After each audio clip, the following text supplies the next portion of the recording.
Sulaydan bir Türkmenin bir beyi oğlu bolup geçen Süleyman Can'ı adlap Uğancan illa ora ağamı ruhsatlarını azimetten bolmalardan hem meksaj olaya merk bolmak nefiyet etmelerden azı haber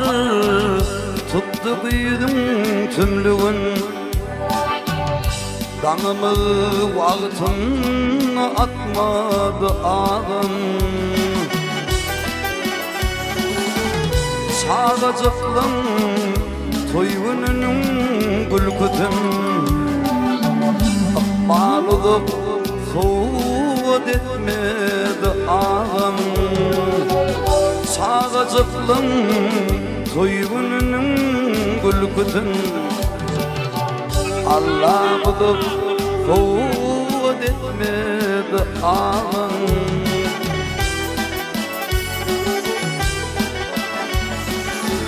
At sattığı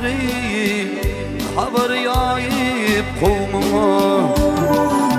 Sünnet toyladın mehrem oğluma Bütün alim Göktepemin al seviyim asıklıtın doğmuma Keşfin yüreklerden gitmedi ağım Al seviyim asıklıtın doğmuma Keşfin yüreklerden gitmedi ağım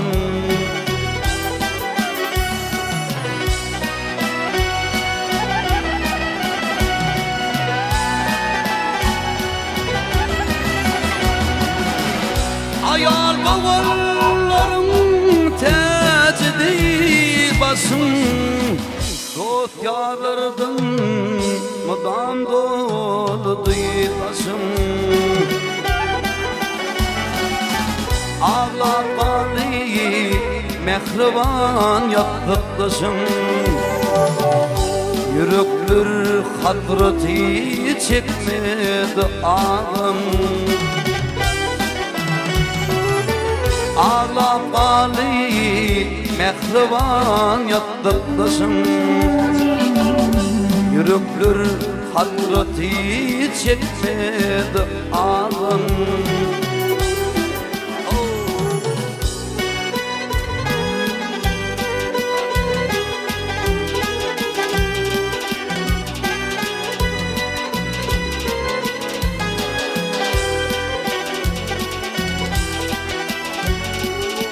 Hayranladım,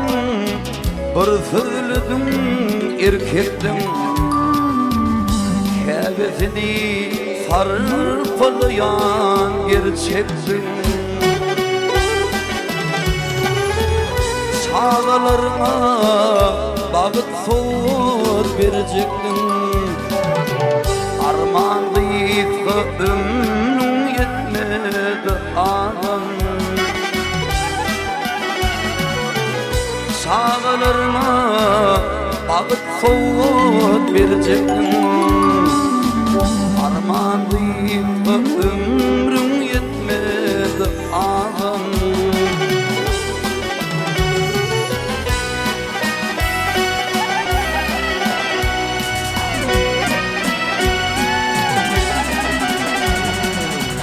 Allah'ım gerek ne teçerini eylesin Süleyman Can zayın cennet eylesin Oğul kıydım adım atır aylasın Atiran hiç kaçın yitmesin ağam